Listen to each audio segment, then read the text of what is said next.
Hoje faz 122 dias que a Rússia resolveu invadir a Ucrânia. 122 dias de guerra, e a gente às vezes esquece disso. 122 dias que tem gente sofrendo muito naquela parte da terra. Não é não, João? E a gente vai acostumando, né? No começo todo mundo... 122 dias, não costume com isso, meus irmãos. Ore pelos ucranianos, ore pelas pessoas que sofrem. É muita gente sofrendo. Não é não, vê? Dri, muito obrigado pela sua presença aqui, viu? Por ter trazido aquelas preciosidades. Aquelas criaturinhas tão lindas. Elas estavam hoje desde 6 horas da manhã acordadas. Essas crianças são lá do Lar Batista, o Lar Bem, Elizabeth Bem, uma missionária. Eu sou apaixonado por missionários. Uma missionária que veio lá do outro lado do mundo, né? Implementar um lar aqui para acolher crianças no Nordeste. Hoje o Lar Bem... Quantas crianças estão lá hoje? 11 crianças. Situação difícil. Hoje nós temos 4 aqui. Adriano está aqui acompanhando, porque é um processo que todas essas crianças têm uma complicação judicial, elas são separadas da família judicialmente, porque elas sofrem maus tratos na família. É diferente do Lar Batista, que lá, às vezes, os filhos levam os pais que já não estão dando conta deles cuidarem, e eles ficam lá agora para o resto da vida. Essas crianças estão começando a vida. Não esqueça de orar pelo Lar Batista. O Lar Batista precisa de nossas orações com as chuvas que aconteceu. Muita gente precisa ser ajudada, e aí as dificuldades para o Lar Batista têm aumentado. Porque é muita gente para a gente ajudar. Então, muitas pessoas que ajudavam o Lar Batista deixou de ajudar para acudir quem precisa mais ainda. Então, as necessidades são muitas. E às vezes as ofertas são poucas. Abra sua Bíblia comigo. Vamos continuar caminhando com Neemias. Deixa a sua Bíblia aberta. Nós vamos caminhar por Neemias hoje aí, nesse belíssimo livro de Neemias. Vou ler aí um versículo só de uma oração que Neemias fez. Neemias 1, verso 11. Achou, Léo? Neemias é facinho, não é, Léo? Léo, Neemias é o último livro histórico que está na Bíblia, do Antigo Testamento. Neemias 1, 11. É uma oração que Neemias fez. Vou ler na versão da NVT. Neemias 1, verso 11, diz assim. É uma oração que ele fez, e termina essa oração com essa frase, dizendo Neemias: ó Senhor, por favor, ouve a oração do teu servo. E Neemias fala assim: ouve também as orações dos teus servos que se agradam em te honrar. Aí Neemias fala assim: eu peço que me concedas êxito, me conceda resultado, me conceda resposta. Hoje. E o que o rei me seja favorável. Neemias estava pedindo a Deus que o rei o escutasse. E lá no verso, no capítulo 2, no verso 8, tem o resultado dessa oração de Neemias. 2:8. Olha o que fala aí, Léo. O rei atendeu a estes pedidos. Por que o rei atendeu? Pois é bondosa, pois a bondosa mão de Deus estava sobre mim. Neemias orou. E o rei atendeu as orações de Neemias. Atendeu porque a bondosa mão de Deus estava sobre ele. Vamos orar? Pedir a Deus que nos fale nessa manhã.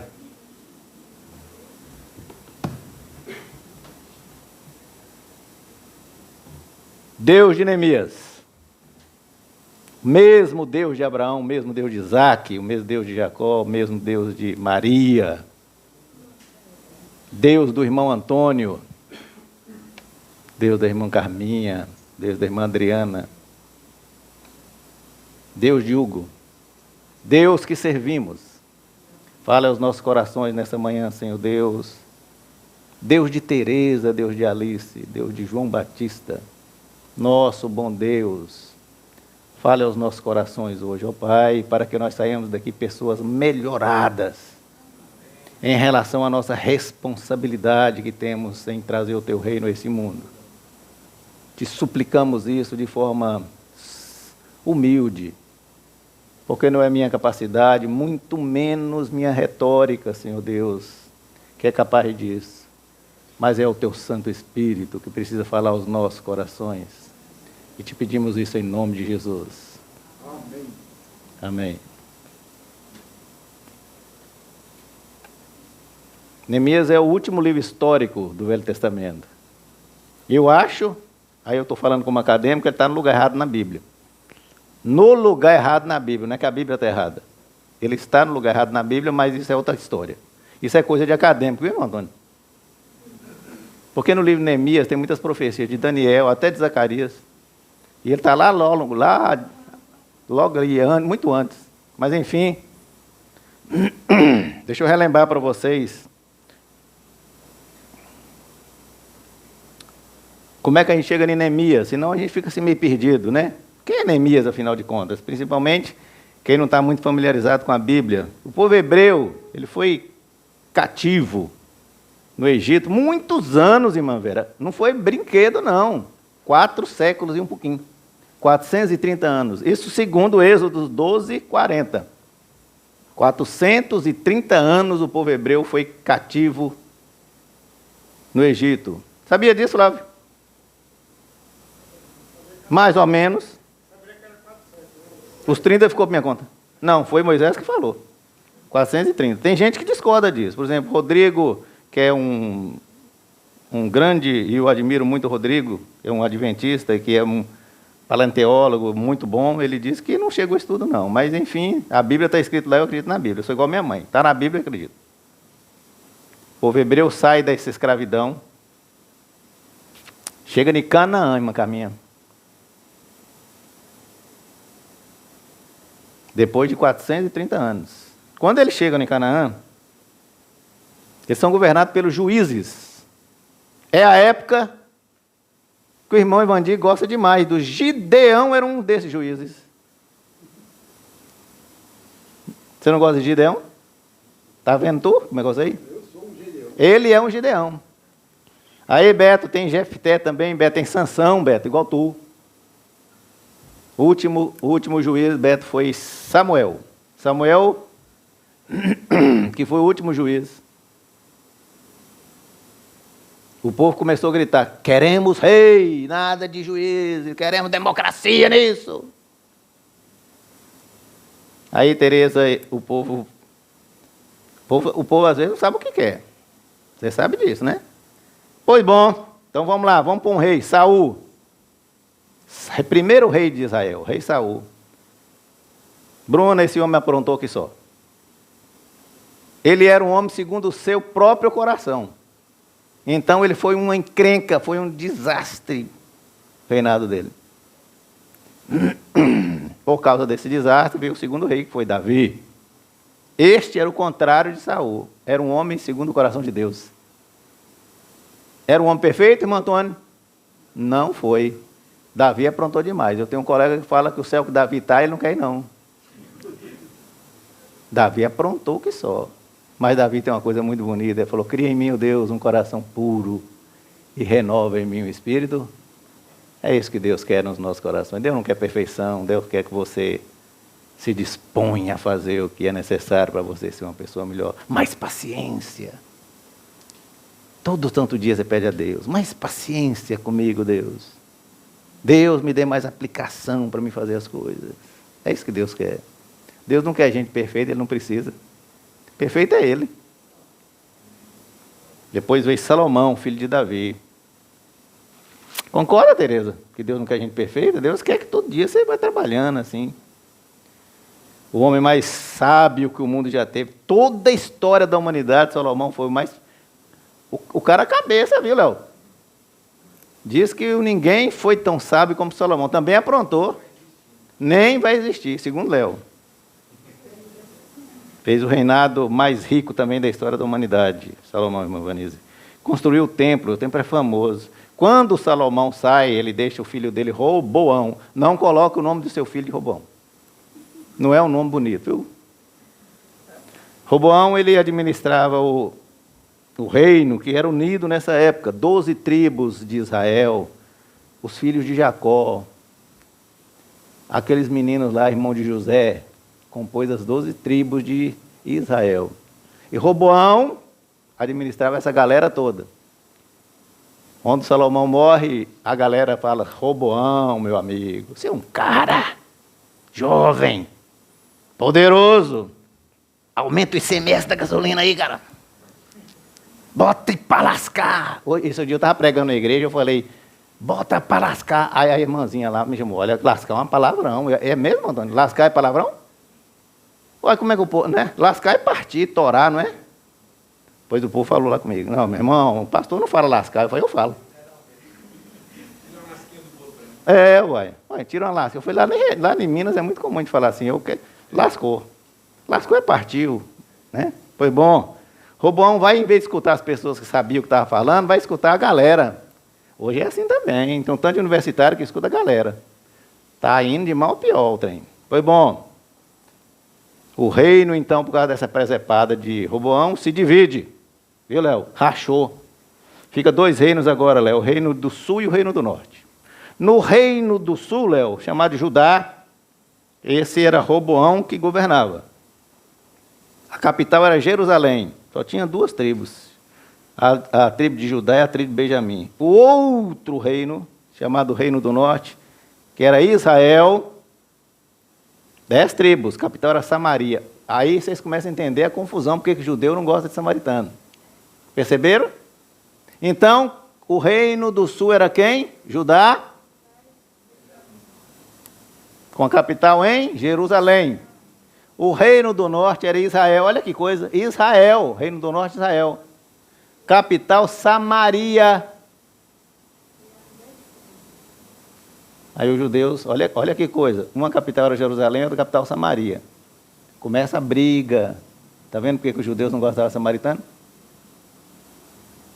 Governado por um tal de Jeroboão. Também não coloca seu nome do seu filho Jeroboão, não. É feio demais.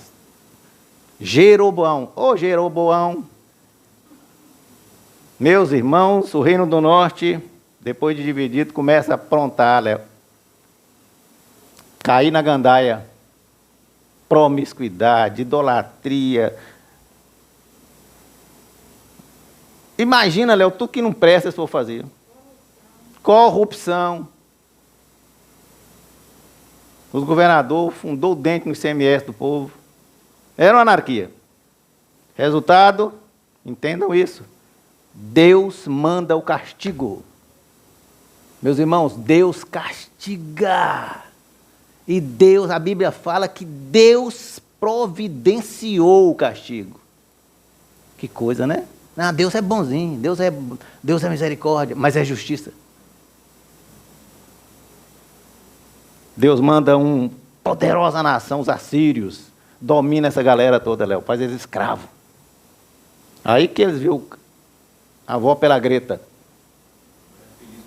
Era feliz e não sabia. Muito bem, Léo. O reino do sul, Léo, vendo isso, em vez de aprender, cai na mesma palhaçada. Faz a mesma coisa, irmã Caminha. Não aprende lição. Vem um rei pior, chamado Nabucodonosor. Pense num nome bonito. Você tem coragem de pôr o nome do seu filho Nabucodonosor, Caminha? Nabucodonosor, rei dos babilônios, a mais poderosa nação da terra nessa época. Aí bota para torar, como diz Dona Bichinha, como é que ela chama? A que faz propaganda na televisão? Como é que ela chama, Jô? Ah, você não lembra. Mas você lembra dela? Aquela velhinha feia que só? Vixe, será que ela está escutando? Dona Irene. Dona Irene. Nabucodonosor bota para torar mesmo no reino do sul. Meus irmãos, essa escravidão dos dois reinos demorou 70 anos. Primeira lição de nossa mensagem, presta bem atenção. E esses 70 anos foi profetizado por Zacarias, foi profetizado por Daniel. Presta atenção nessa primeira lição. Deus providencia exílios para reconstruir o que está errado em nossas vidas. Às vezes, o arrependimento, o aprendizado só vem na nossa vida com a dor. Nós precisamos passar por calvários para poder aprender. Mas Deus sempre tem um tempo determinado, viu, irmão Antônio? Para Ele começar e terminar o tratamento na nossa vida. Ele começa e termina. Então essa é a primeira lição que a gente aprende aqui em Neemias. Quando o Império Babilônico cai, Léo, porque todo império cai, Léo. Ao longo da história, hoje o maior império é os Estados Unidos. Um dia vai cair, Léo. Depois pode vir a China. Um dia pode ser até o Brasil, ó, mas vai cair. Todo império humano cai, Léo. O povo começa a retornar então a Jerusalém.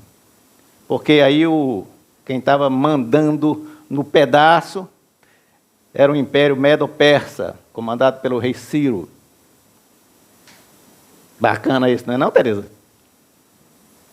O rei Ciro então faz um negócio muito bacana, ele começa a flexibilizar a volta dos hebreus para suas origens. Vocês podem voltar para casa, galera. Eu vou começar a flexibilizar. Estamos chegando perto de Neemias. E o povo começa a voltar e volta em 3 etapas. Primeira etapa acontece com a liderança de Zorobabel. Zorobabel lidera o povo para começar a voltar rumo a Jerusalém de novo. Depois vem um sacerdote chamado Esdras.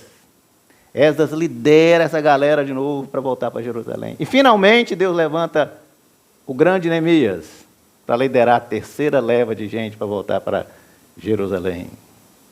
Quem era Neemias então? Terceira pessoa que Deus levantou para fazer o povo retornar às suas origens. Neemias significa o Senhor consolou. Olha que nome bonito. Olha, Léo, você pode pôr o nome do seu filho Neemias. O Senhor consolou. Melhor que Nabucodonosor.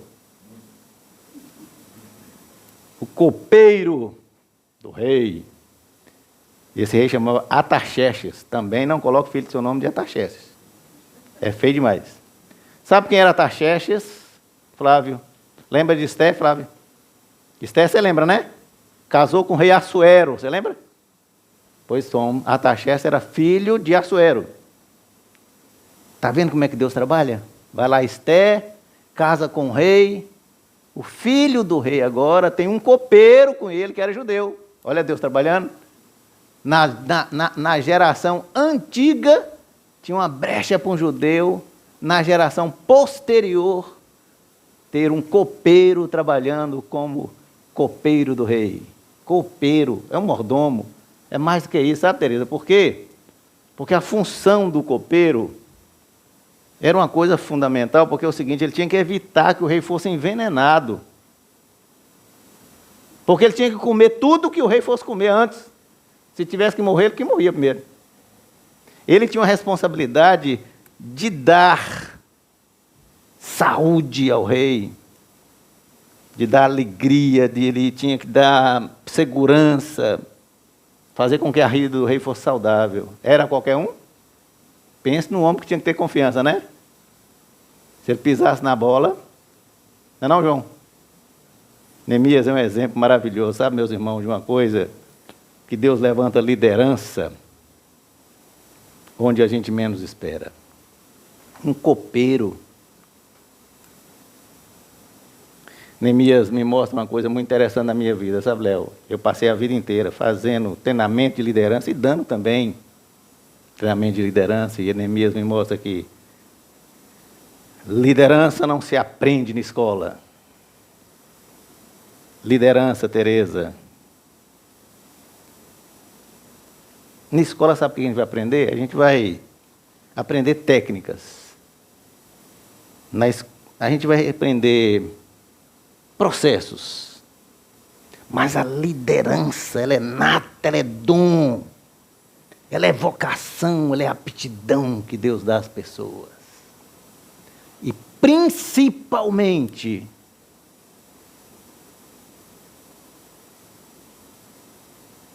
um alinhamento com o propósito para que Deus nos criou. Isso é liderança. Coisa maravilhosa. Se você desalinha com o propósito que Deus te criou, você pode ser a supra-suma das coisas, você nunca vai ser um líder. Porque liderança tem a ver com alinhamento com o propósito para o qual Deus te criou. Aí você vai fazer um tanto de treinamento. Você vai melhorar.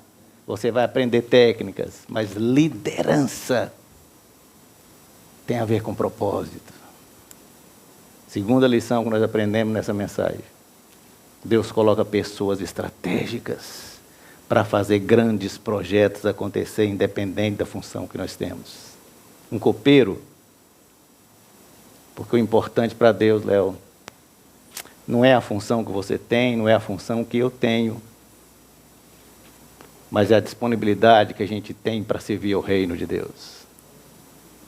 Tem muita gente que chega a ser presidente, que é uma desgraça na vida das pessoas.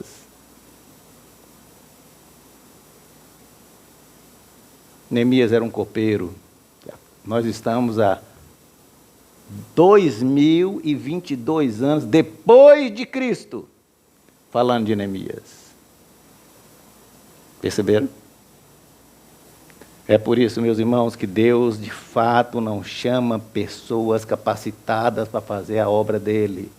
Ele capacita pessoas chamadas. Foi por isso que Jesus falou, chamou 12, revolucionou a história da humanidade. Eu sou um exemplo muito categórico disso, sabe? Quando eu fiz minha seleção para ir para a África, eu tinha plena convicção que dos 3 que ficaram na concorrência final, eu era o menos gabaritado, irmão velho.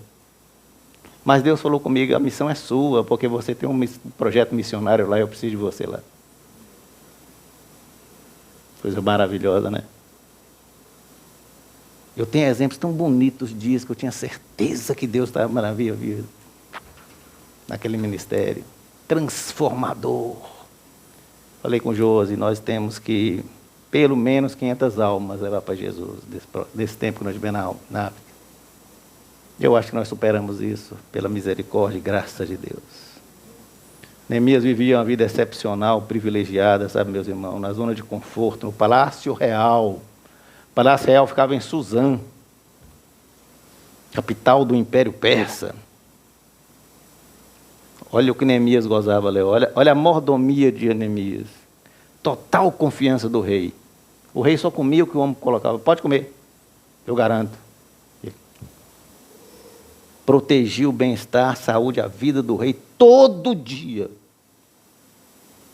Agora você imagina, Léo, o quanto uma pessoa dessa tinha que ter um caráter inabalável, o quanto esse cara não era atacado. Neemias, vem cá.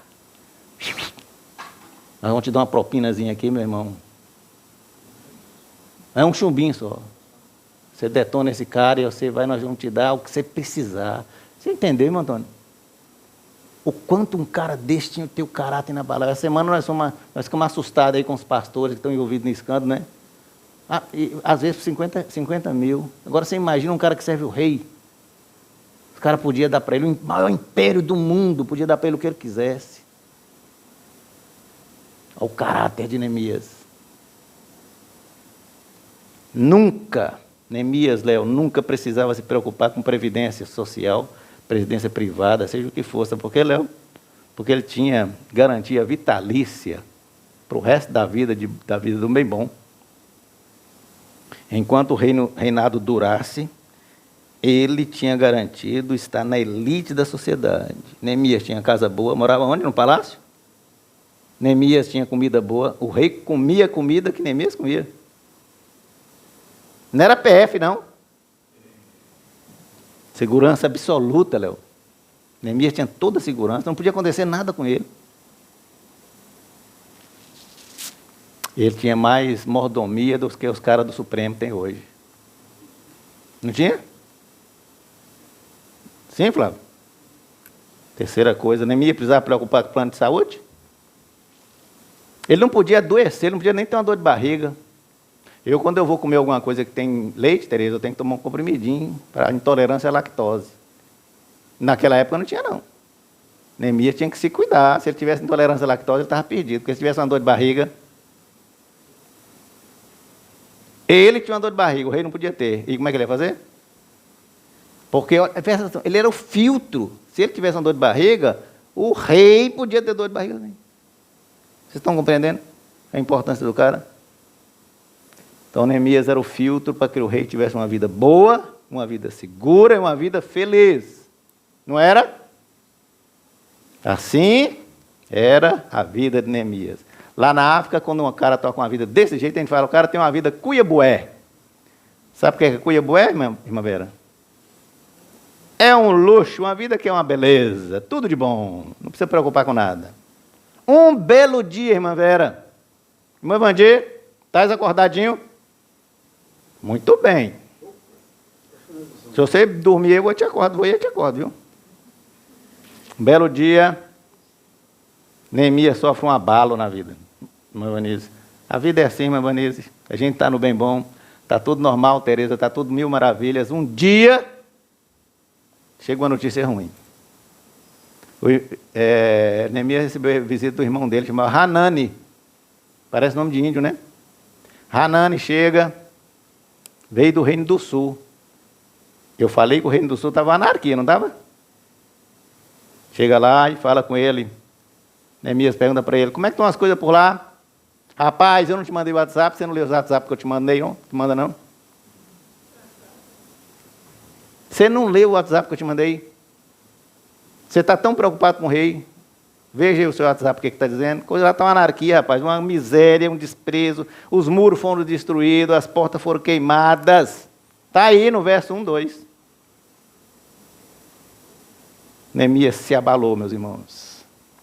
Caiu no choro. O cara tinha uma vida boa que só.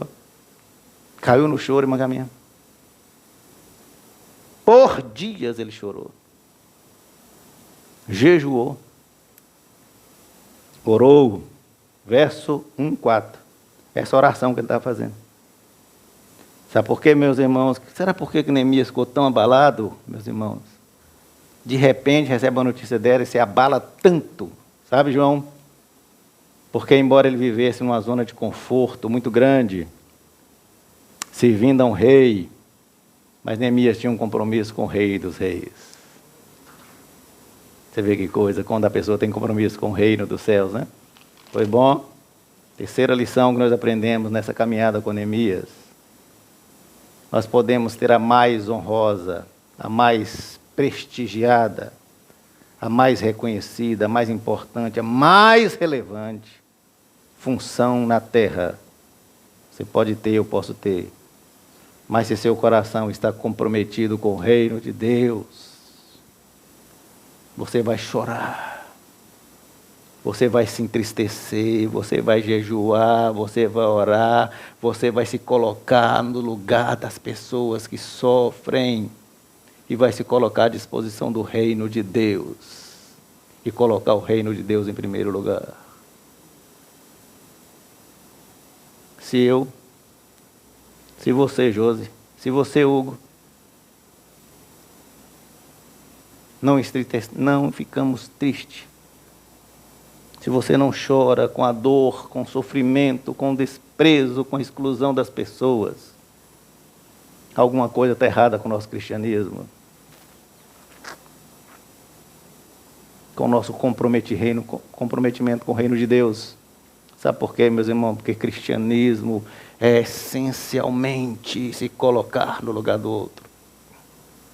Isso é cristianismo, você precisa se colocar no lugar da outra.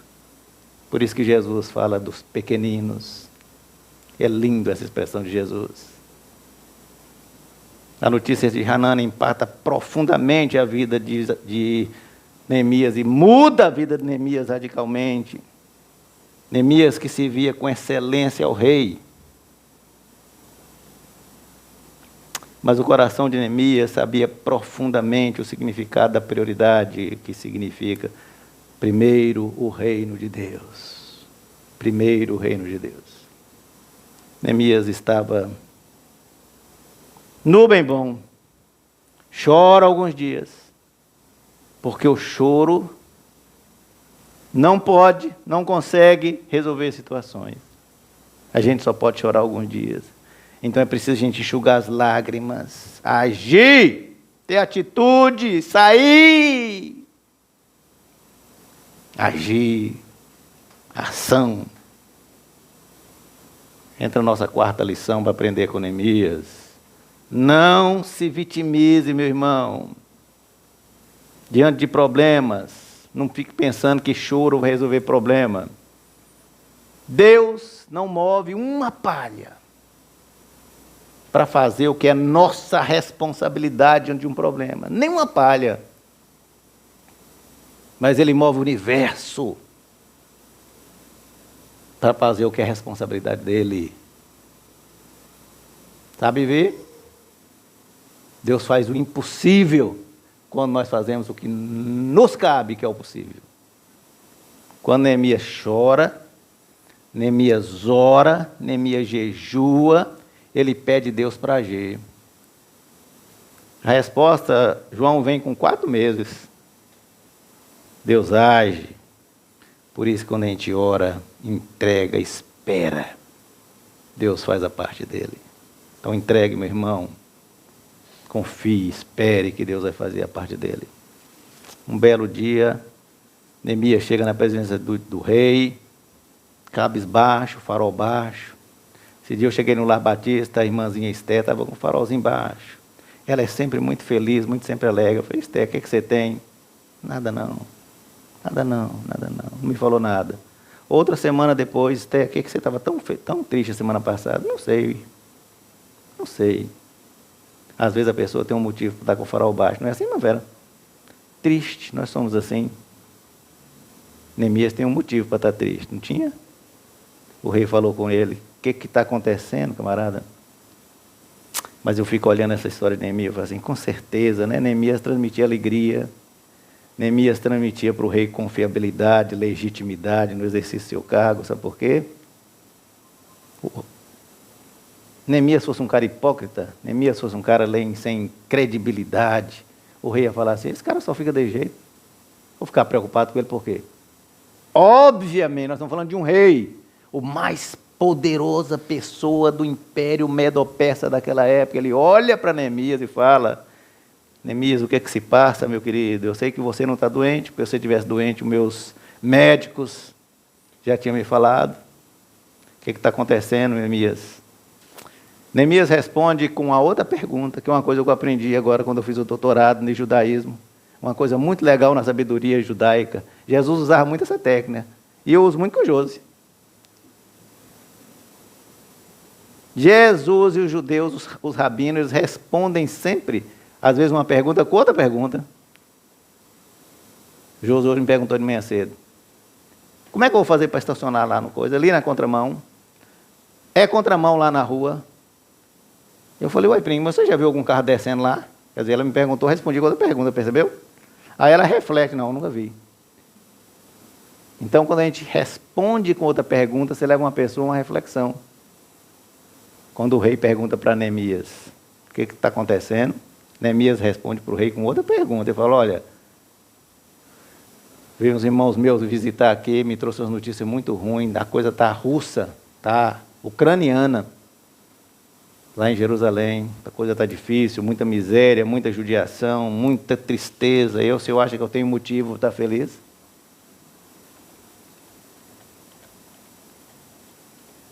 Deus fez a parte dele ao ouvir as orações de Neemias, sensibilizou o coração do rei.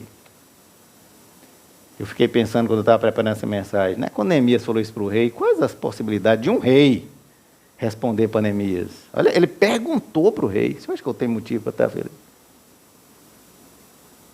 Eu falei assim, primeiro o rei podia virar para Neemias e falei, cara, veja bem, em vez de você estar focado no que te compete, acho que Teresa falava isso para Em vez de você estar focado, você está com a sua cabeça no mundo da lua, preocupado com aquele povinho seu. E aí fica com essa cara de velório me chateando. Tem sentido isso, Neemias? Podia pensar assim, Neemias, deixa eu te falar um negócio. O que você tem com isso, Neemias? Você é engenheiro, Neemias? Neemias, você é mestre de obra? Por acaso? Então, o que você está preocupado em falar comigo de negócio de reconstrução de muro e de cidade? Você, por acaso, tem competência para isso? Você é um copeiro, meu amigo. Não podia? Podia ter falado para o Neemias assim, Neemias, acho que você está querendo perder seu emprego. Você está achando que esse emprego seu é fácil? Aqui não é o Supremo Tribunal Federal que é vitalício, não. Você é o cara, mas eu arrumo outra pessoa para o seu lugar, viu? Por que, Neemias? Eu com tanta coisa para me preocupar, Neemias, um reino para comandar. Você vem encher minha paciência, Neemias, com essa cara aí de tacho. Me falar do seu povo, Neemias. Eu não já fiz muito, deixei esse povo voltar, Neemias. Vai cuidar da sua vida, Neemias. Para de encher minha paciência. Ô, Léo, o normal seria o rei fazer isso, não era?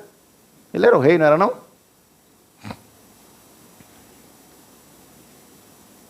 Você sabe por que eu estou falando isso? Porque era obrigação, Tereza, Abalice, das pessoas que cuidavam do rei, não chatear de jeito nenhum o rei. Pelo contrário, a pessoa que chateasse o rei podia ter pena de morte. Vocês lembram que naquela época, nas histórias que a gente vê, tinha um tal de bobo da corte? Porque o rei não podia sequer ficar triste. Então tinha um cara que fiquia fazendo palhaçada lá para poder o rei nem sequer ficar triste. Era o chamado bobo da corte. Ficava presepada lá para o rei não ficar triste. Porque ninguém podia sequer chatear o rei. Mas Neemias orou e Deus já tinha trabalhado no coração do rei. Por isso que nós lemos o versículo, segundo a boa mão de Deus. Sensibilizado, o rei Artaxerxes ouve Neemias, pensa e faz uma segunda pergunta para Neemias. O que você quer, Neemias? Neemias responde, eu preciso ir lá. Eu preciso ir lá. Aí o rei faz uma terceira pergunta para Neemias. Quanto tempo, camarada? Quanto tempo? Você sabe se eu preciso de você aqui. Quanto tempo você precisa? Quando é que você volta, Neemias? Meus irmãos, Neemias chorou, orou, jejuou, mas se preparou para essa hora que ele sabia que ia chegar. Planejamento. Neemias sabia que Deus, no tempo certo, oportuno, ia dar a chance para ele falar para o rei. Se ele não tivesse preparado, ele ia queimar o filme, não ia não, irmão Antônio? Quanto tempo? Sei não. Vamos para a nossa sexta lição nessa caminhada com Neemias. Quando a gente pede alguma coisa para Deus, nós precisamos estar preparados com a nossa parte pensada. Precisamos estar organizados, preparados, planejados. Deus já fez a parte dele, agora é a nossa parte. Precisa estar encaminhada. Neemias, com certeza, ele deu uma resposta muito convincente para o rei. Por que você sabe disso, Moisés? Não está na Bíblia. Você sabe por que eu sei? Porque Neemias deve ter respondido assim, é o seguinte, eu não sei quanto tempo eu preciso, não. Eu preciso do tempo suficiente. Eu só posso voltar depois que eu tiver concluído a tarefa. Eu não sei como é que está a situação por lá, ainda não fui lá ainda. Eu só sei que a coisa lá está feia. É por isso que eu não vou arriscar falar para o senhor, vou voltar 1 semana, 2 semanas, 3 semanas. Eu preciso que o senhor confie em mim, como o senhor tem confiado, de comer antes, colocar minha vida em risco, a credibilidade que o senhor me dá. Eu volto quando for possível. O cara está falando para o rei, gente. Credibilidade, Léo. Credibilidade. Sabe quantos anos Neemias ficou fora? Não foi um dia, nem 2 dias. Nem 2 semanas. 12 anos. 12 anos, Léo. Porque ele virou governador lá. Só voltava de vez em quando para dar satisfação para o rei. A Bíblia fala em Neemias 5,14 que ele ficou com 12 anos afastado da função de copeiro. O homem virou lá líder sindical, depois virou vereador, depois virou prefeito, governador. Ele virou governador de Judá. E ele voltou para dar satisfação para o rei da Pérsia só depois desse tempo. Aí o rei da Artaxerxes faz para Neemias a pergunta mais importante da nossa caminhada. Neemias, o que você precisa? Irmão Antônio, imagine se o homem não está preparado. Neemias, você me fez perder tanto tempo, Neemias, agora você nem sabe o que quer. Vocês perceberam, meu irmão, para a gente a caminhada da nossa reconstrução, seja o que for, a gente precisa estar, não é só questão de ficar orando, louvando, emocionado, coisa e tal, nós temos que fazer a nossa parte.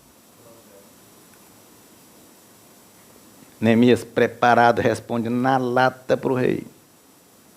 Rei Artaxerxes, eu preciso que o senhor me dê uma carta de autoridade. Sabe por quê? Porque se algum juiz desse sem noção, igual faz os nossos ministros do Supremo, desrespeitar a nossa Constituição, eu preciso chegar no meu destino sem uma tornozeleira eletrônica e fazer o que eu tenho que fazer. Eu tenho que exercer a função que o senhor está me dando constitucionalmente. Eu preciso chegar lá. Então o senhor me dê a autoridade, que o senhor é o cara. Eu preciso que o senhor me dê segurança. Para quando eu for passar de lugar por lugar, num juizinho da primeira vara, fala, você está preso. Não, porque quem me deu a autoridade foi o rei Artaxerxes. Eu vou chegar lá onde que eu quero. Uma carta que me dê segurança jurídica para mim fazer o que eu quero. Terceira coisa, eu quero que o senhor me dê crédito para mim comprar o que eu preciso. Eu quero que o senhor me dê provisão para mim chegar lá na Ferreira Costa, falar com a Azaf. Olha, rapaz, eu tenho aqui uma carta de crédito. Eu vou pegar aqui o que eu precisar para mim fazer a minha obra. 3 coisas já estavam na cabeça de Neemias. Autoridade para poder fazer a missão. Segurança para poder continuar na trajetória. E provisão. E aí nós partimos para a nossa 8ª lição. Quem tem credibilidade, Léo, tem ousadia. Tem coragem, Léo, para pedir e ser atendido. E diz a Bíblia, e o rei lhe concedeu segundo a boa mão de Deus. Que o rei, nós lemos, não foi? E o rei concedeu segundo a boa mão de Deus. Quem deu a Neemias, João, foi o Artaxerxes ou foi o Eterno? O Eterno. O rei persa não tinha poder para dar nada para Neemias. Quem tem poder para dar todas essas coisas chama Deus de Abraão, Deus de Isaac, Deus de Jacó, porque ele sabia o que estava fazendo. Ele tinha um servo com a missão a ser cumprida. 9ª lição, meus irmãos. Deus usa em seus propósitos mais poderoso homem da face da terra como instrumento nas suas mãos para servir o mais simples que está à disposição do reino. Que coisa maravilhosa. Um rei servindo um copeiro. Olha que coisa maravilhosa. Quando o Marcos me contou, é humilde, né? Me contou a respeito da cirurgia de Marcos, ela me disse, Moisés, o médico veio aqui, quando veio conversar conosco, e me disse, olha, a cirurgia de Marcos é uma cirurgia extremamente cara, $150 mil. Vocês, perguntei para ele, vocês fizeram seguro de viagem, como eu estou acostumado, e a gente faz um seguro de no máximo $50 mil, a gente imagina, $50 mil é dia demais. Não é não, irmão Antônio? 50 mil vezes 5, 250 mil reais. Será possível acontecer uma coisa mais que 250 mil? Primeira cirurgia de Marcos, da cabeça, 150 mil dólares. Fora a segunda do coração. O médico chegou lá e falou com ele: a minha parte é um especialista de primeira linha, ele está no hospital, que é top na área de cirurgia. Depois eu não ter ideia, ele operou da cabeça, entrando com a sonda pela perna.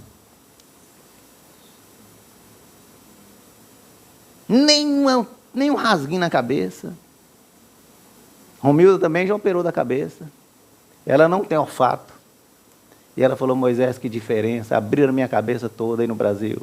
Aqui fizeram um furinho na perna de Marcos. Foi lá no local.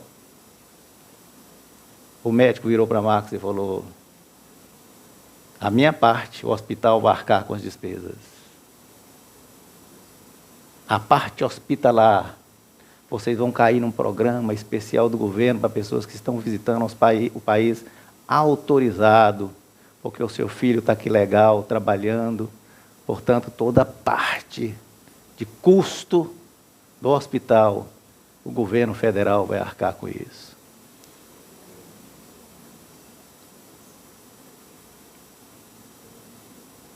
É o grande Deus trabalhando por um pequeno servo.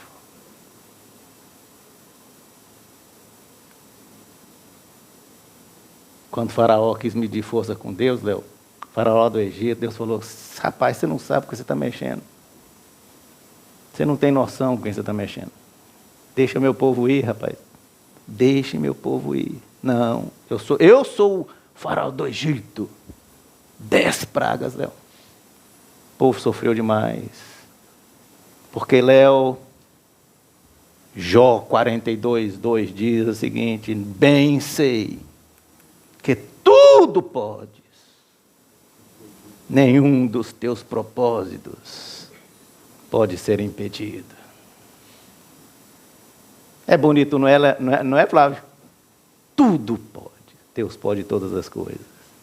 Por isso que o grande apóstolo de Cristo, Paulo, diz: todas as coisas posso naquele que me fortalece. Tem gente que põe esse versículo no carro pensando que ele vira super-herói.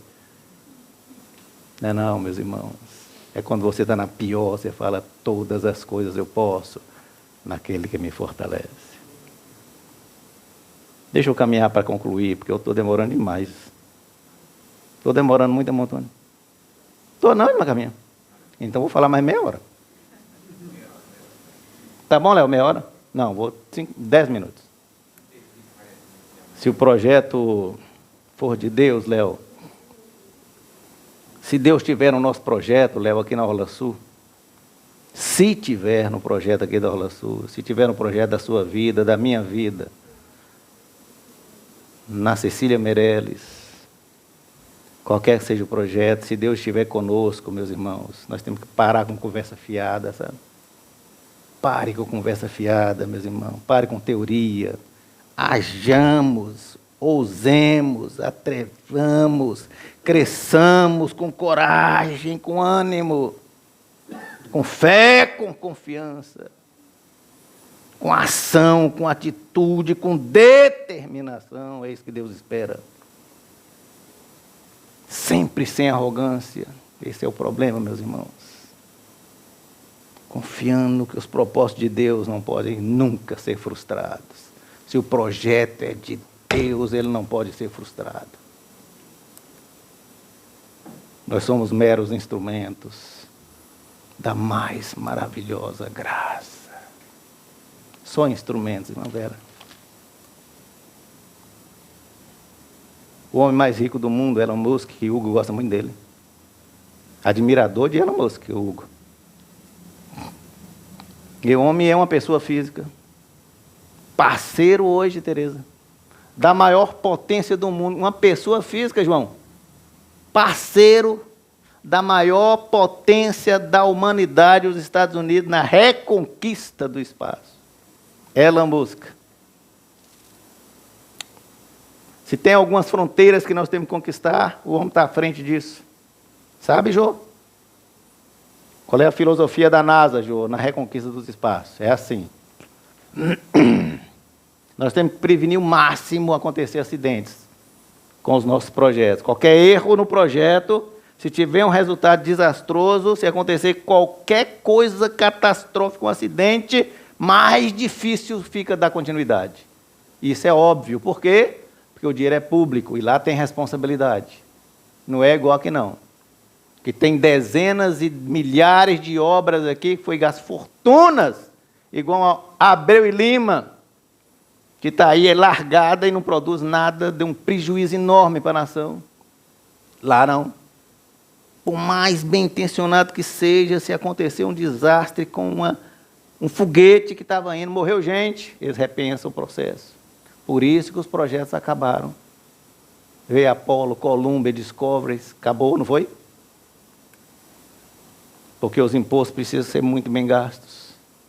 Prestação de conta para o contribuinte. Então, uma nave que explode causa desânimo no contribuinte.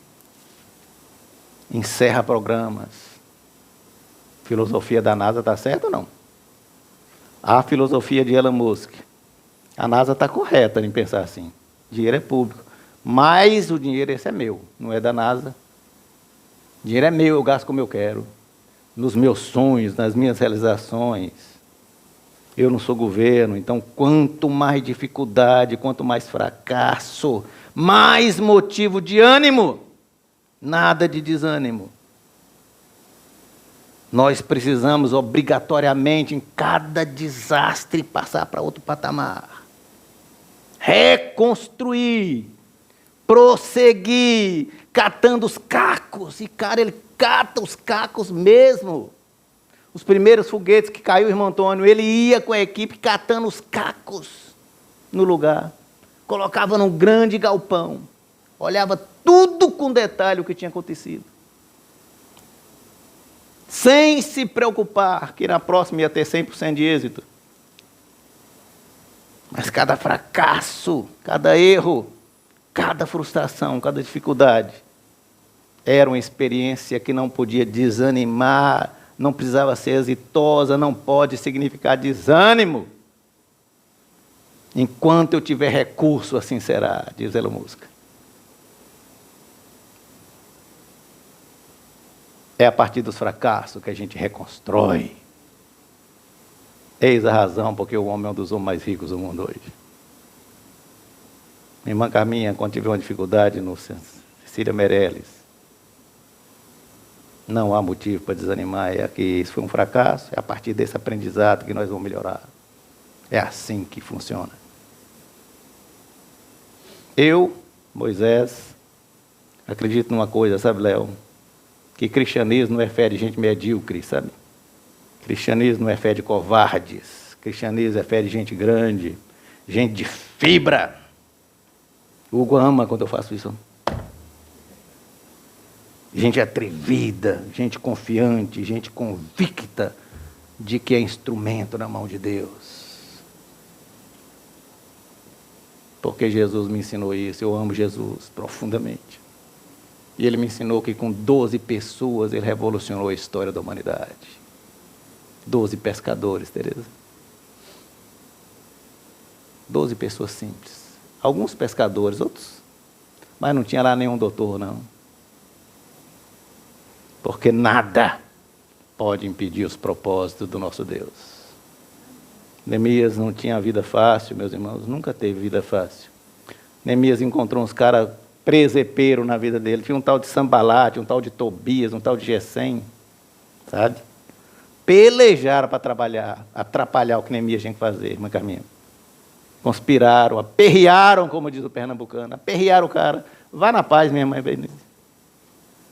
Infernizaram a vida do cara, o João.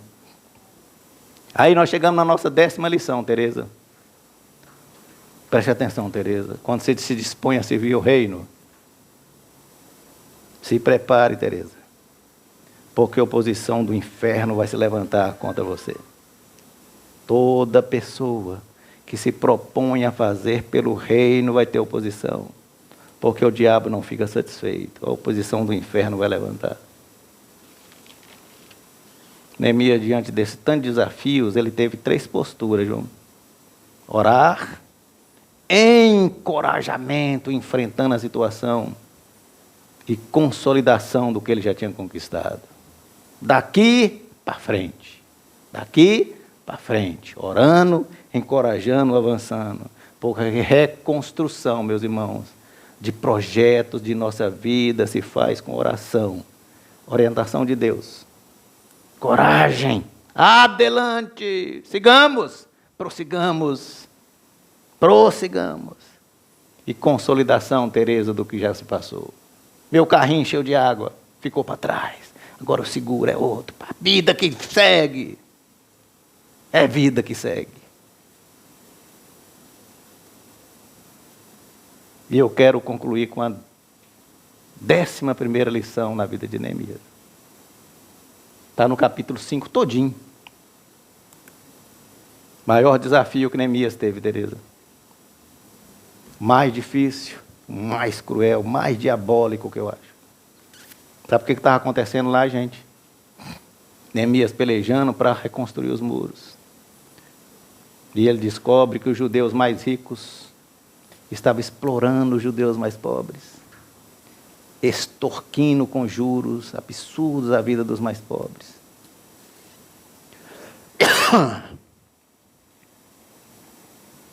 Os mais ricos não tinham interesse nenhum, irmão Antônio, que a situação mudasse.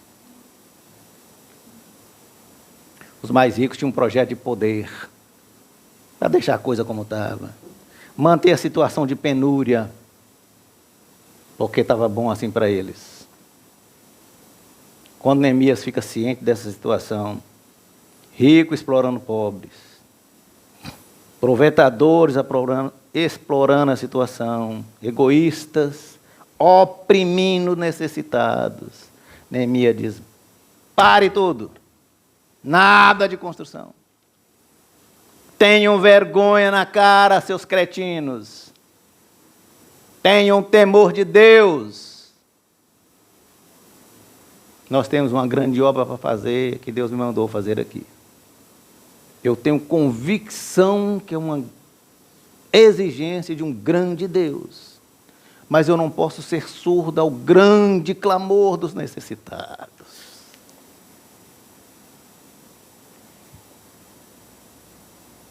Antes de reconstruir muro, antes de reconstruir cidade, antes de reconstruir valores financeiros, materiais, nós precisamos reconstruir nossos princípios, nossos critérios, nossa moral. Sem reconstrução de vida espiritual, meus irmãos, não há reconstrução de projetos. Se pergunte na Ola Sul. Querido Deus, eu estou sendo pedra de tropeço para essa igreja crescer, porque eu preciso reconstruir minha vida espiritual. Moisés, pergunte a Deus. Saia da zona de conforto, meu irmão. Não fique no bem bom pensando que depende dos outros.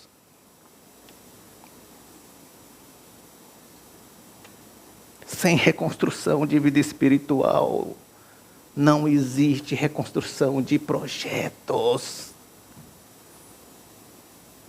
Neemias, o copeiro idealista, abriu mão do conforto dele. Eu falei para vocês, ele estava no bem bom, no melhor de tudo. Neemias tinha autoridade para exigir. Enquanto vocês não fizerem o que eu estou fazendo, eu não continuo com a construção desses muros. Entenda isso, meu irmão. Importante a gente acreditar nisso. Não acredite em nenhum idealista que faz proveito, que explora, que visa a sua causa em benefício próprio. Não acredite em gente assim. Não acredite, meu irmão, em artista que cobra 500, R$1.000 no show e fala em benefício de pessoas humildes. É mentira dele. Não acredite num tal de Chico Buarque de Holanda, que fala que é preocupado com os pobres e humildes e o show dele é só para rico. Não acredite, meu irmão, em ONGs que falam em defesa de excluídos, mas que a administração, a cúpula, a diretoria ganha $100 mil. Não acredite nisso, meu irmão. Não acredite, meu irmão, em partidos políticos que falam em justiça social e exploram a miséria. Não acredite nisso, meu irmão. Se liga, meu irmão. Não acredite, meu irmão, em ideologia que usa os pobres, oprimidos, os pequeninos de Jesus para se manter no poder. Isso é obra do diabo, orientação do inferno. Neemias, ele abre mão da sua vida de bem-estar, do conforto, contra tudo, luta contra todos por causa de uma causa. Reconstruiu o muro, irmão Antônio, em 52 dias só 52 dias. 52 dias, Tereza, só 52 dias. E a gente fica falando que Neemias foi o grande reconstrutor de cidade, meus irmãos. Foi só 52 dias. Porque a obra tremenda de Neemias estava no amor que ele tinha, a fidelidade de Deus. Os muros em si, meus irmãos, era mera motivação que Deus deu a Neemias. Porque o propósito de Deus era construir seu povo, Léo. Tirar seu povo daquilo que ele estava fazendo. O propósito de Deus era restabelecer a confiança do caráter de Deus na presença dele. Restaurar vidas. Tudo em Deus, Léo. Tudo em Deus. Tudo em Deus tem a ver com restauração de vidas. Não tem a ver com muro, não tem a ver com cidade, não tem a ver com política, não tem a ver com nada. Tem a ver com restauração de vidas. Por isso que Neemias foi esse instrumento maravilhoso de Deus para restauração de vidas, irmã Caminha. O livro de Neemias é maravilhoso.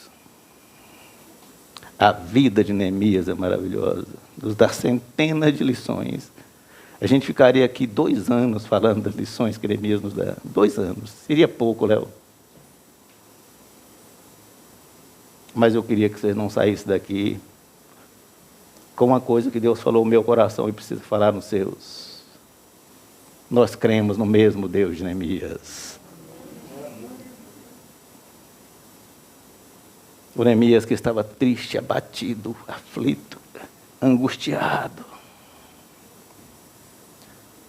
se dispunha a ser usado por Deus, Dona Flávia. Não na defesa do seu projeto,